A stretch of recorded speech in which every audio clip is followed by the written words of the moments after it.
It's so fun running a live conference like this. It's way different than in person, and somebody who has truly helped take this virtual experience to where I really wanted to take it and make it timely, top of mind, is Richard McCoy. And so I would really like to thank Richard McCoy and the Columbus Design Institute with some sincere gratitude because they really pivoted and took this challenge on hard. So we're going to go through this homeworks recap, but I'm not going to talk too much about it. I'm going to let Richard take over and talk a little bit about what he does and what we've done this week. Take it away, Richard. Well, thanks, folks.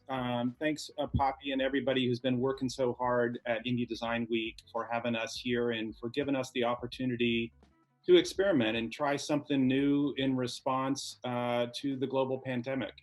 And so we created Homeworks as a week-long sort of investigation of how design and community can look at 4 critical areas of society and to think about how we can make a difference. And so we spent 2 hours a day for 4 days this week, an entire workday thinking about this. And, we had 15 or more participants talk about their work, talk about how they think of it. It was really an amazing day, and it's all recorded, and we look forward to sort of going back through it.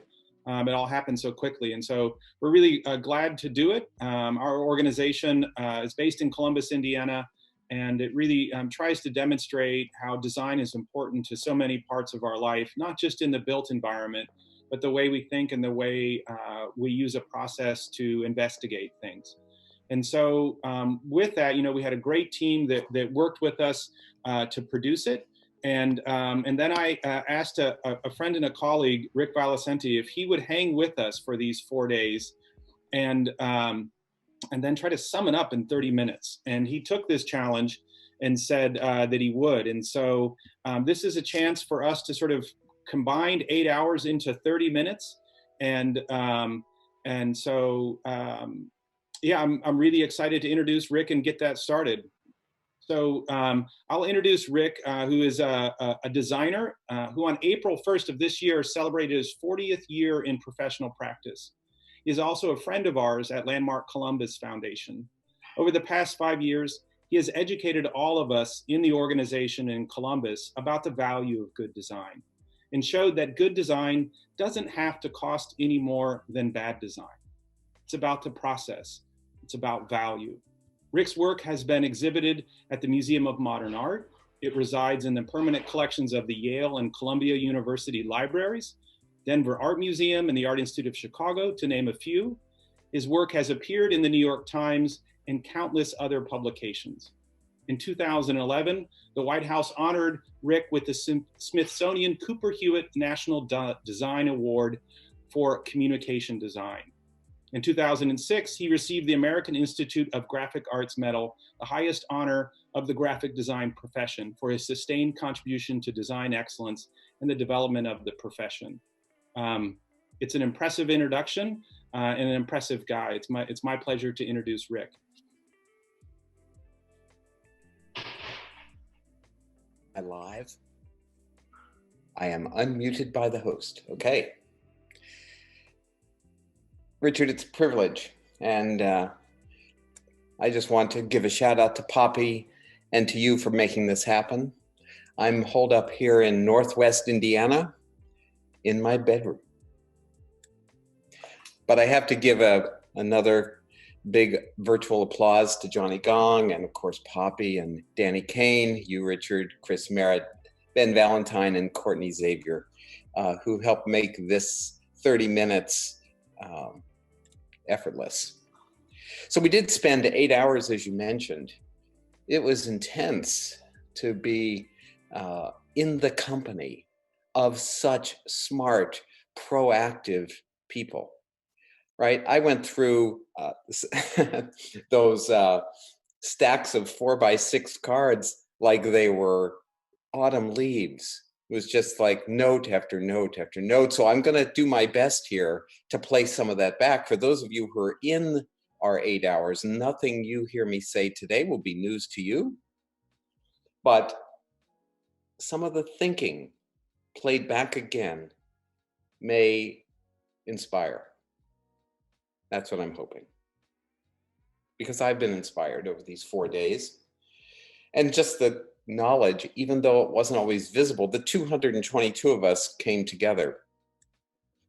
And we came together from all over the world. That is just mind-blowing. Yes, it does parallel the COVID pandemic in terms of global reach. However, that little yellow dot is us, alone together. We had the thrill of seeing this drawing by Johnny GONG. Hey, Rick, would you be able to share your screen? Oh no, you haven't been seeing my screen. No, we can't see it. Oh no, where's my Zoom screen? The Zoom technology. It's okay. It's okay. Oh no, I was doing all that shout out work. The beautiful work. So we'll just. There we go. Oh my God, we're take it from the top. Here we go. This is going to be recorded live. We're doing it from the top. Walk fast. Here we go. Oh my God, how lame. All that tech work we did. Share. Let's do it from the top here. Okay. Get this button. We're ready to go. I wondered why my face wasn't in the corner. But now here we go. Thank you, Richard. And I'm here to give 30 minutes on Homeworks May 2020. A shout out to you, Poppy, and Richard for your fabulous curation and production of this event.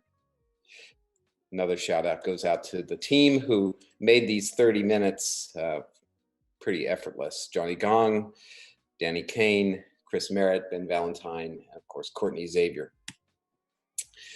During the 8 hours, which went by in a flash, I found myself frantically going through note-taking.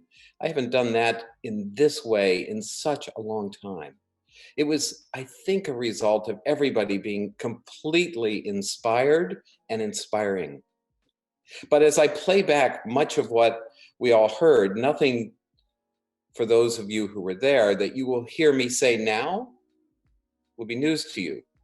But hopefully you'll be reminded of some of what we heard, and hopefully it will again resonate as inspiration. Over 4 days, we had 222 people come together, and they came together from all over the world. This global map is also the spread of the COVID-19 pandemic. We are that yellow dot, but look at the reach of this conversation. This is really a global community, although we're alone together. And of course, this rendering came up on the last day. This was illustration of that feeling that we've all been experiencing. This by Johnny GONG in his very thoughtful and personal presentation. But as we were reminded by the friends at Agency, Gina told us that we were on an unplanned retreat. And we could see through all of the little windows on Zoom that something is happening to our conversation with, colleagues. And I think what it is the humanization of people, right? This platform has really opened up new windows to dogs barking and streaking kids. I think that's what we see. But we're also seeing like interior design, and we're seeing the things that define who we are. And we're reminded that there are big hearts everywhere. That's the takeaway, loud and clear. In fact, there are many cards, and you'll probably hear me say this, that is the takeaway, but that was one of them. So let's just go back and recap homeworks. On day 1, we dealt with social connectivity. On day 2, we took it to the public space. Day 3, we were home life. And yesterday we were on food systems. Food systems both globally and then at the individual level, at the pantry level. Throughout all of these presentations, however, it was really, really clear that there's some social triage going on. We've got to do something, seemed to be the overriding theme that every presenter had, whether they were a PhD at one of the local schools, whether it was Ball State or IU or Purdue, wherever they were, if they were practicing design in another city, we've got to do something, came through loud and clear. But what? We know that everything has changed, but what does that really mean? It means that everything changes. This is the moment that the game changed. It's not like going from football to baseball. It's from going to intent and essence, right? It's asking us to rethink our motives within the practice of design. Right? What do I need to say? This is it. Expect purposeful change.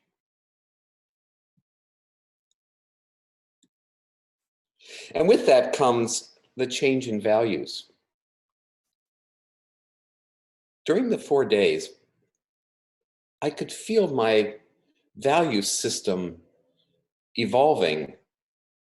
And as it evolved, it was one of those moments where I could not imagine going into a design presentation, which I am so practiced at doing, and ignoring the context of this space that we're in right now, this shared space.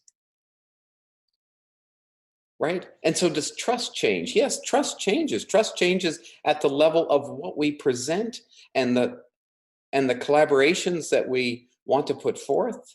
So we have to build new forms of trust. And they have to be built not around perhaps the same set of objectives that we've been working with before. New objectives, but more empathy. And along the way, all of us will feel connected, both in terms of the making and development process, and also when the artifacts of those processes find their way out into the new world. And with that, it's going to make it our responsibility to ensure that everything we do is a unique and safe connection. Long after the vaccine, this is still going to be in our consciousness. I can't imagine 20 years from now, people going, oh yeah, back in the good old days. No, they're going to be going forever aware of this moment. This is a generational change, right? But we're faced with these questions like where and when and how do I make a difference and how do I participate? You know, I think we should have been wearing like Riddler outfits or something with all these questions that were going on. Like, here's a good question that came. I never even thought of this question. This one came to us from Kent State. I think it was, who was this person? Gillian. Let's see what he said here. So I think there's a moment right now for us to be demonstrating even small changes to public realm to reclaim that space, and then just not allowing it to be given back at the end of this crisis. Like, wow, that's good. Will we adopt to this new reality? I don't think we have a choice, right? Will we adapt to a new reality? Yes. But here's what we need to be sensitive to, that it's going to be incremental. It's not going to be dramatic. Small interventions will yield progress. So that's up to each one of us to do what we can. It's like drip, drip, drip. And we will be moving towards a new world as a result. We were reminded by Joanna Nixon, we have creative superpowers. It's like, oh my God, thank you so much. That's what I needed to hear. And that's what I can wake up to every morning. It's like, I can put on my cape and deliver. And in delivering, I can create value. But oh my God, it has to be a new kind of value. And the responsibility now of the designer is we need to be designing critically, systematically, and positively.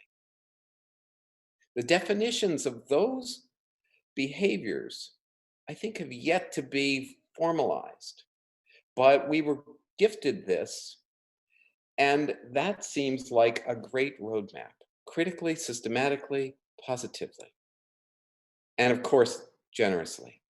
That's really at the core. Many of the things that we saw during this 8 hours were evidence of practitioners and researchers who had been prototyping these ideas at a small scale. It's as if it's a work in progress, and they have been getting themselves ready for this moment in time without knowing that they were getting ready for this moment in time, right? Moments in time that had phrases like the promise zone. This comes from Joanna Nixon. Push the button, Rick. So the Indianapolis Promise Zone is comprised of about 22 neighborhoods on the Near East Side of Indianapolis, and it is a decade-long initiative focused on addressing some of our city's most complex macro and social issues, such as improving employment, safety, housing, educational attainment, and quality of life. That's a big idea that's already in progress. So many have been practicing, right? They've been practicing for right now. And with that, they have been practicing at an empathetic level, right? But some of us are becoming fearful.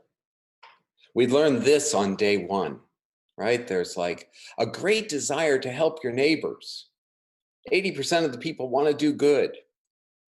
But then we learned that. And I am fearful for transit at this moment. I'm fearful that people are going to just recede back to their cars again. And yet we're living through this moment when not having fewer cars is making all of our lives so much better. Right.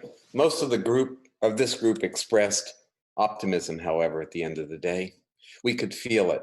It was a kind of impenetrable optimism. It wasn't the one that just made you say, today I'm going to be optimistic. It was like, no one is going to punch this optimism out of my midsection. This one's here to stay. That was the consistent thread that emerged. And here's the other one that was so perfectly rendered by Danny Kane. Keep people engaged. It's like, oh my God, look at that. So that becomes our mantra whenever we need one. Just keep people engaged. What do you do for a living? I keep people engaged. Okay. Current and local data, however, pointed to creative connections. Yes, we were all making them.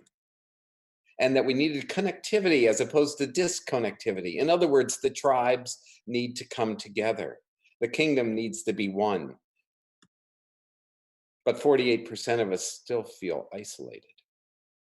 So even though people are experiencing more engagement with at least the people they live with and potentially reaching out to other people that they haven't talked to in a while more than ever before, they still subjectively feel more isolated and subjectively feel lonely.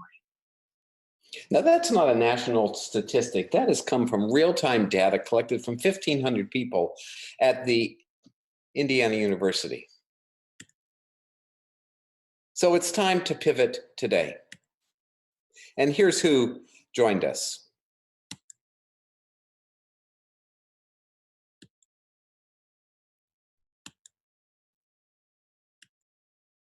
Look at this. People giving their time, totally committed.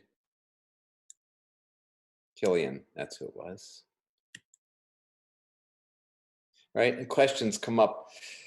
Like Killian asked us, who belongs, what returns, how do we share?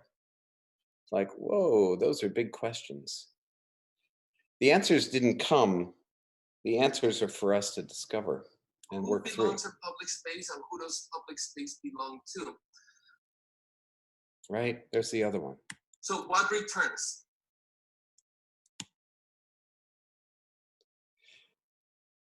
BREA and Gina and Mariah and Donna. She gave it up. And Joanna again.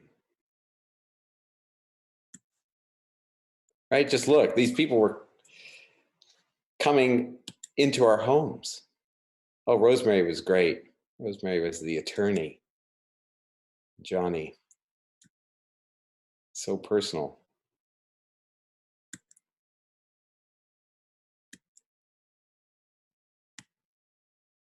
Right? That's the big thing. But here we go. Joanna reminded us that as practitioners and leaders in this field, because it's time for the design process to demonstrate what it has boasted about for so long, its ability to sort of communicate, its ability to think through difficult problems and come to a place of clarity. It's a moment where all of its boasting of offering beauty to the world has to be redefined. And that beauty may come in new forms. It may come in the form of simply sparking some joy. Here's an amazing project that happened in instant time.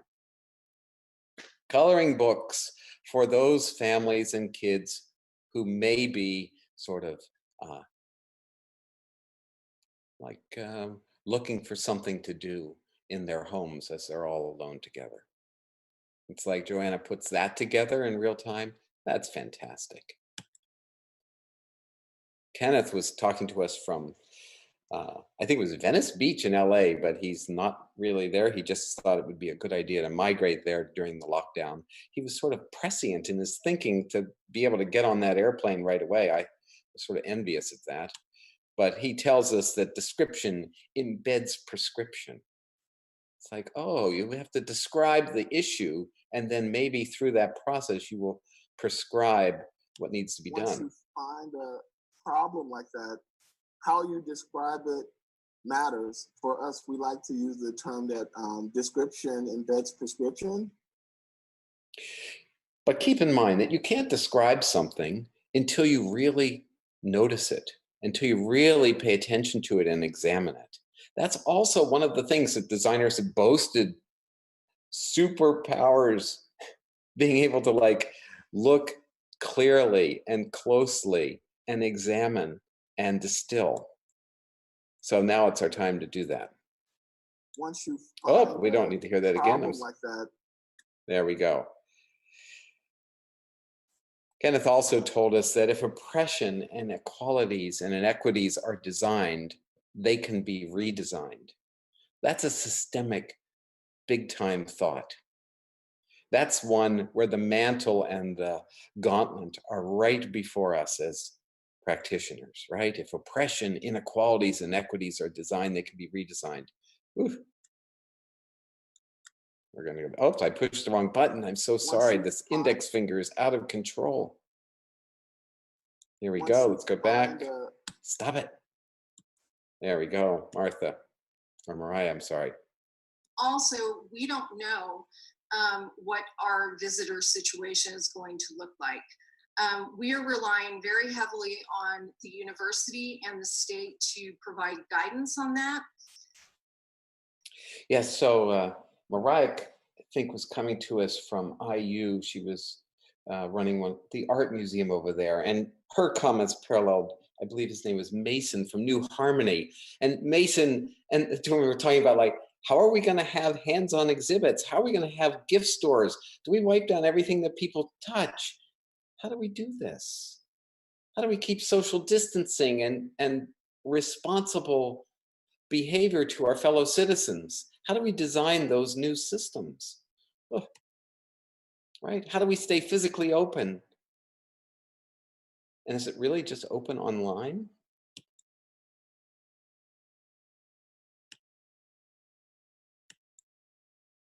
I like this one, right? New bridges to a new reality.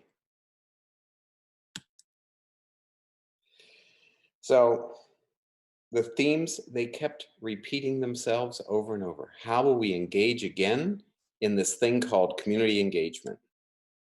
Donna reminds us, how do we learn to walk when everything has been designed around driving?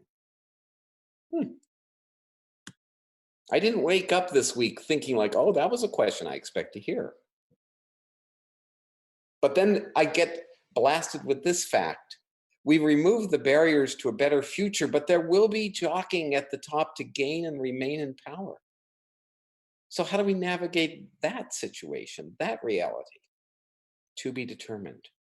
But just knowing that it is there, and knowing that everyone won't be doing the kumbaya moment as warmly and as empathetically as all of us, some barriers need to be broken.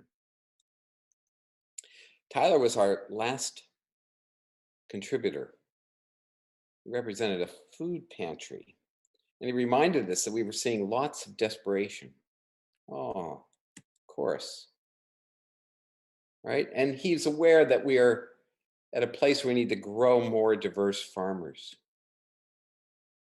But the big idea that he brought to the table was we need to adopt new metrics. Like not how many people showed up. Oh, that's a good metric. Not how many people spent so much time on your website. No, that's not it. Maybe like, were people getting healthy? He said, yeah, I evaluate it by, oh, my little veggie box that keeps getting picked up every week has certainly transformed the people who enjoy them. We see people getting healthier. We see people eating more vegetables. We see people, we look at it as a job creator almost. People are getting healthy and then able to get back to work. There's so many different benefits of just knowing you can rely on fresh produce and good fresh produce. So we think as... Okay, I cut him off there because this is where he was. He was the single person who represented all of us. Everybody was that passionate producer. We saw a PhD, I think, from Ball State. And this guy is now, I guess he got his PhD in forestry, and he is now running like pop-up farmers markets in Indiana with fresh produce. And people come to him and say, I count on you being here weekly. It's like, I'm sure he's scratching his head going, I thought I was a professor, but I'm doing immersive teaching and my students are all volunteers. How does this sustain itself without exhaustion completely taking over? Another question that he brings up, right? But we are all passionate producers and we need to call on that next generation. Some of them are just being born right now. So it is, again, a pivot today. The game that we once knew, along with everything else, has changed. Yes, there may be a vaccine shortly. Yes, there may be like a return to the shopping mall. But what has changed is tattooed on our consciousness, on our souls. And yes, the work will be hard work. And the progress will look like this. We need to react, rethink, reimagine, redesign, and most of all, reset. That's not just reboot, that's reset. That's quite different. That's the big move. Right, the big move, we heard this one. Libraries may be in service of food distribution. And at first it sounded crazy, but then it was like, oh yeah, well, they're in the service of knowledge distribution. How about nutrition distribution? Everything's going to get rethought, and that's what it's going to look like. We're going to have an awakened community. Right?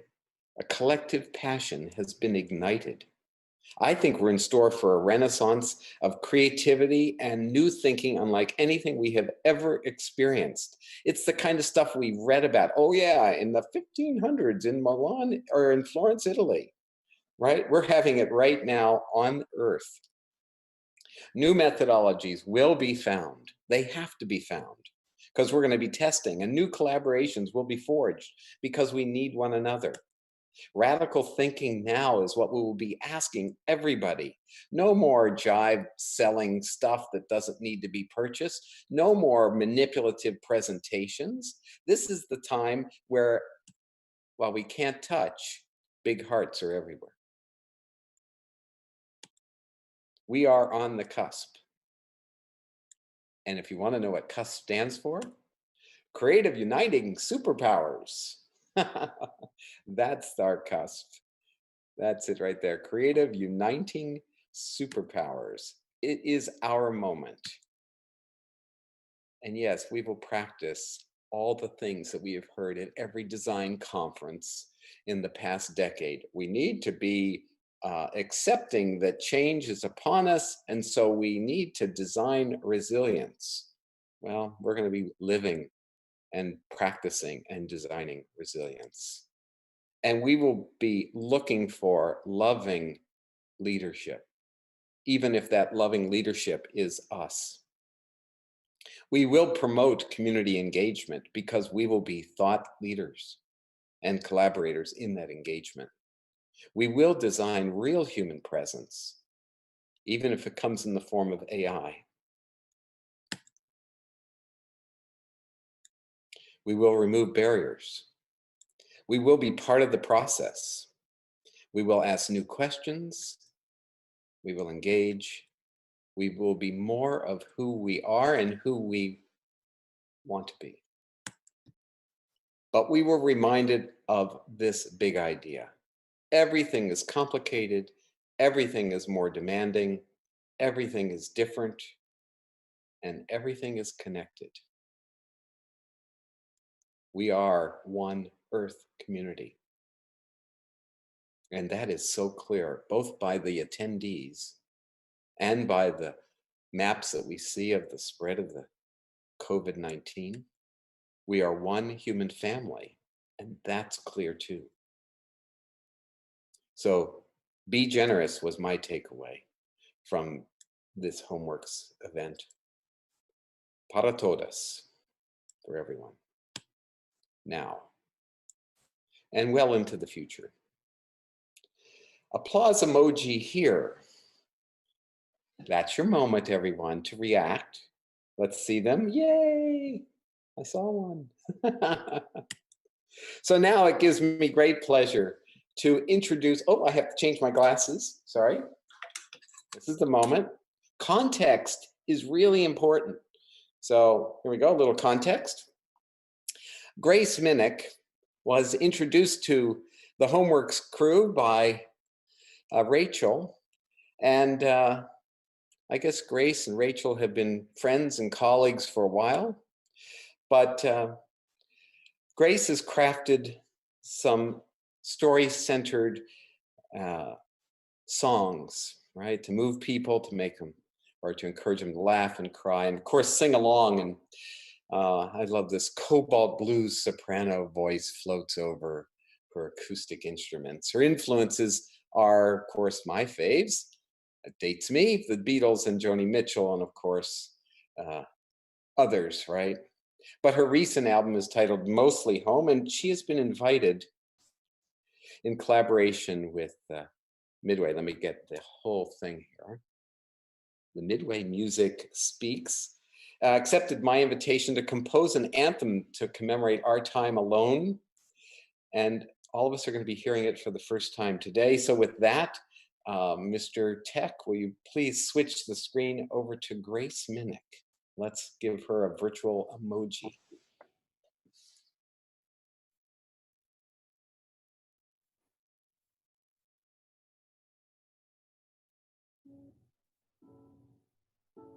Hello. I'm not sure if I'm visible. Yes? Okay, I am visible. Hello. My name is Grace Minnick. Thank you for the introduction, Rick. That was so kind of you. I wrote this song in the last couple days. It's called We Gotta Do Something.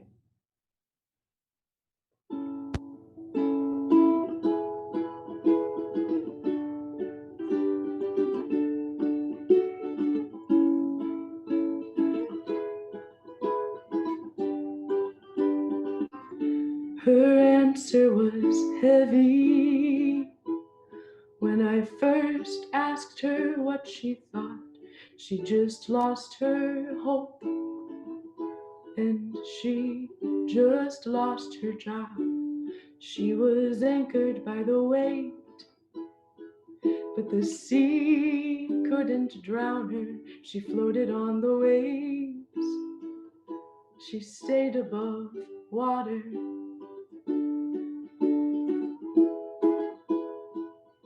He's been on the job hunt since 2018. Time flies on the stovetop as his pen keeps writing. He calls for a rematch. Down with the bourgeoisie. Will we settle for the old or make a new reality?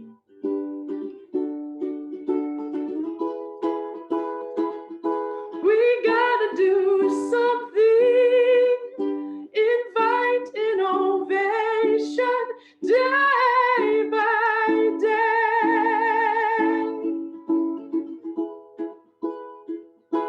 Alone, together, empower each other, relief is on its way.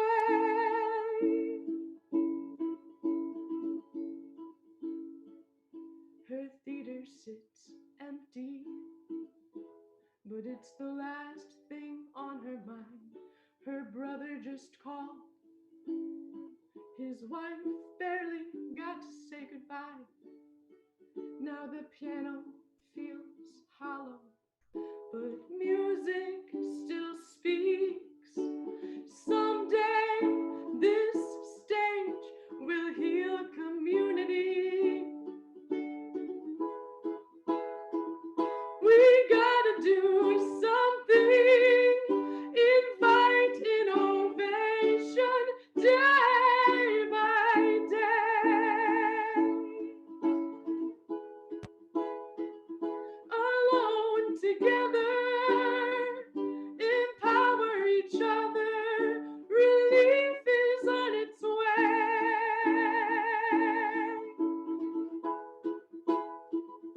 We gotta do something day by day.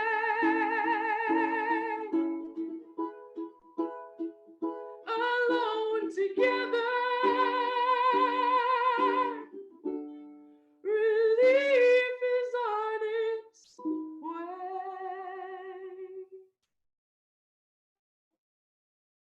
Thank you. Now we're looking forward to the Q&A next.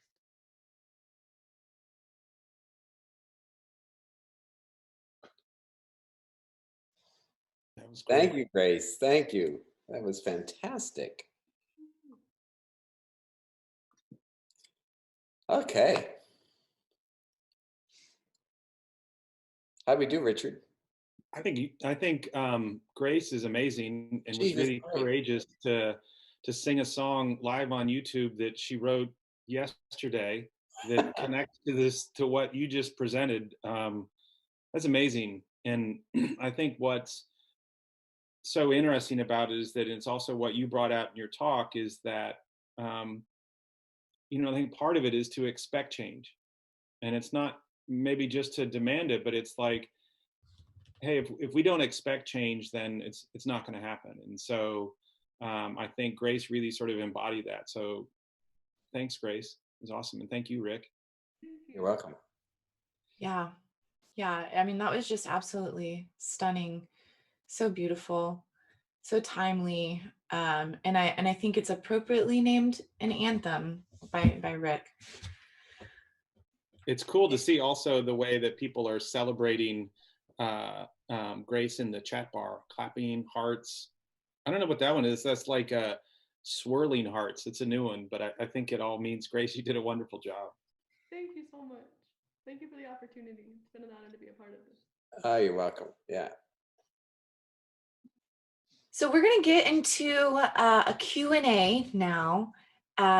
So this is your moment, audience, to ask Richard and Rick any questions that you might have around the homework series, things that were recapped, and anything else, specific speakers, or maybe other themes, diving a little deeper. Just Yeah, just put them in the chat. We're looking for them. Yeah, if I could just maybe respond a little bit to Rick's presentation, which was really great. I was getting people texting me and contacting me along the way saying how great it was and how inspiring. And I think it's you know, for me, you know, when we started to think about creating this project, this is, you know, we wanted to see if we could get to a moment to see a new bridge. And I think Rick has helped to say that not only that there's a new bridge, but the idea that creative people in the design community should be on the front lines to build that bridge and to think about it and to think about the design process. And so, you know, just the idea that you said that now is a time for renaissance for creative thinkers. And I think more than ever, that's a message that really resonate with me, is this idea that if you look of what is important to a community, asking the creatives to lead the way is super important. And so I just thank you for saying that. And also you expressed another idea, Rick, which was that it's okay if it's incremental, you know, that it doesn't have to be some big thing. And so even, you know, feeling a little bit of the part of being a part of this week is an incremental improvement, right? You helped open some minds and help us think in a new way. And so I just say thank you, Rick, for really putting yourself into all of this and to think about it in a new way. And so I just, you know, yeah, thank you, Rick. You're welcome, Richard. It was a pleasure. But again, it was a kind of evidence of the way we're all going to be working, right? One person does something, invites somebody else to observe it.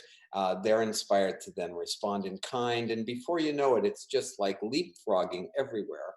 And we will move, right? Those rocks, they don't get smooth, those little river rocks, on the first time they experience water. Right. Right. It takes a while to smooth those jaggy things off and burnish those edges. But I'm also keenly aware that the creative community hasn't always been at the policy making level. Mm-hmm. You see, so if the best we have is a result of us not being completely present, just imagine what can happen when we are completely present, collectively, individually. That, I think, is the insight too that I had over these homeworks. So many people were talking about the design process in a way that was both enlightened, but also like matter of fact. This is what I do. I'm passionate about this. I care deeply. And there was a result. And yes, that result maybe only had an impact on one or two people or a whole community. It wasn't like the global impact. No, it was just like one or two people. It's like, great, make life a little bit better. Yeah. Just improve the quality of life. That's all we're after. There's no more room anywhere for nonsense. There's no more room anywhere for greed. Those days are gone. They're gone. People are going to resist that like it's a new pandemic. Give me the virus or the vaccine for greed. I want that one. Right? I think the designer who thinks, oh yeah, we can get more eyeballs on this website if we just do this or that. It's like, I'm sorry. How about like intentional, important, relevant, essential content? Yeah. With a good experience. That's is that a mantra? No, it's I'm taking notes. You know, it's you know, it's just this idea that I think everybody in the past that expressed it during this workshop, and I think many of us over the past couple of months, you push back to this idea of why you're doing what you're doing. And if the reason why you're in this design profession is, you know, is based in, you know, purely a commodification and doesn't have much to do with community, I don't think you're going to find nearly as much value in what you're doing. That's exactly right. You know, I can only speak from the position of a graphic designer. I can't speak from a sociologist or a policymaker in forestry or an educator, but from a graphic design point of view, there's evidence out there, although ephemeral, that says the graphic design community hasn't done its best civic job. Mm-hmm. We really haven't put out into the visible public shared space the most thoughtful rendering of communication and exchange. In fact, it looks pretty terrible. In fact, we get excited when it starts to deteriorate, right? Billboards start to shred and gig posters start to peel off of walls and the wheat paste goes away. We love that stuff. But sometimes that collective, permanent, branded moment really looks offensive. And now I think it's going to look, once we get out of our homes, really offensive. Because we will see that the motives that brought those things into the public sphere are not the motives that are required right now today and into the future. Rick, I have a question. So what is some piece of advice that you might give somebody who is a part of this moment, feeling inspired, but maybe feeling scared to have those conversations at the company they work for, or scared or just lacking the confidence to take a stand, to do something? What might you say to those people? I can only repeat something I said, and I've had a lifetime of regret about it. But while I was working as a young designer with a really fantastic designer in retrospect, there was one of those moments where my ego had gotten way out of control and disproportionate to my experience. And I said to him, "Search your aesthetic soul." Now, back then that was like so disrespectful.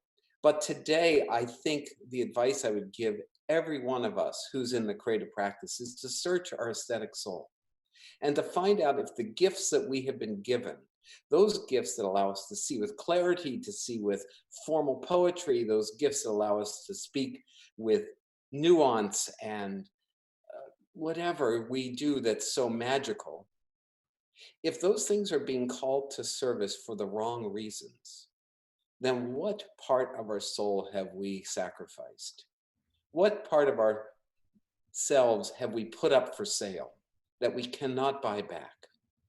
And I think this is the moment. And if it is a situation where somebody is working for someone else and that workplace is not listening, I believe it's the responsibility of that individual to make a litigious case, to bring it right to the jury and to say what they believe. And if they're making it up as they go along because they haven't had a lifetime to like carve it and smooth it out and get the rap just perfect, practice. And if it doesn't work and if it doesn't resonate, then leave, because there will be like-minded souls elsewhere who are really trying to make a difference. This renaissance isn't going to happen everywhere. There are those who will be and are tone deaf. I've seen it in the emails that have come from design practices saying, yes, we've learned to work remotely. You can still count on us. It's like, I'm sorry, that's not enough. I don't care. We're all working remotely, right? We're all trying to like fill in time cards. Who cares?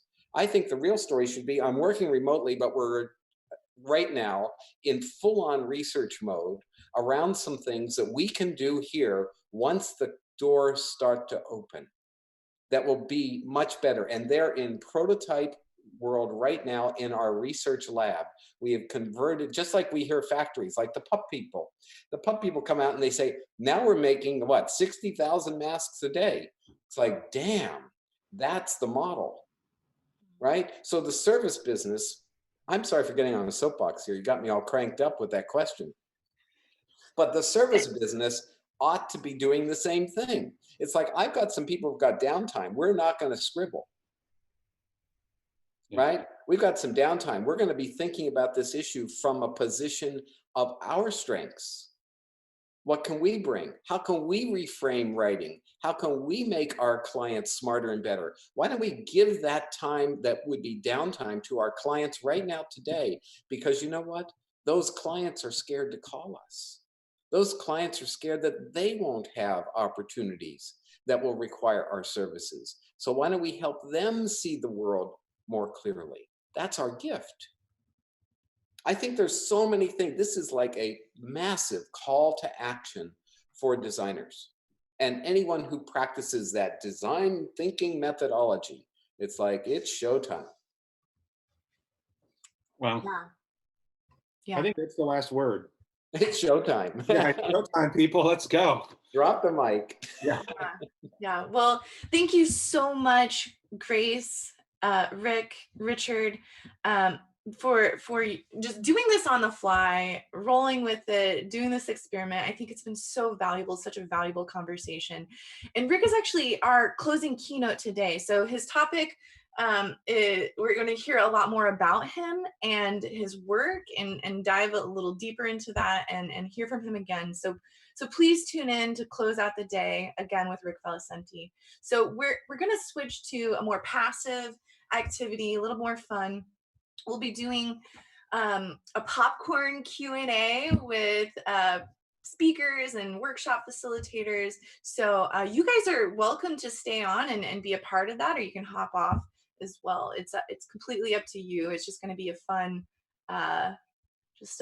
little intermission, and then we'll hear from our sponsors and community partners later through some videos. So it's basically lunch now, so you can take a break and just maybe keep it on the side, but we're just going to have some fun. Well, thanks, Poppy. Thanks for having us. Yeah, thank you.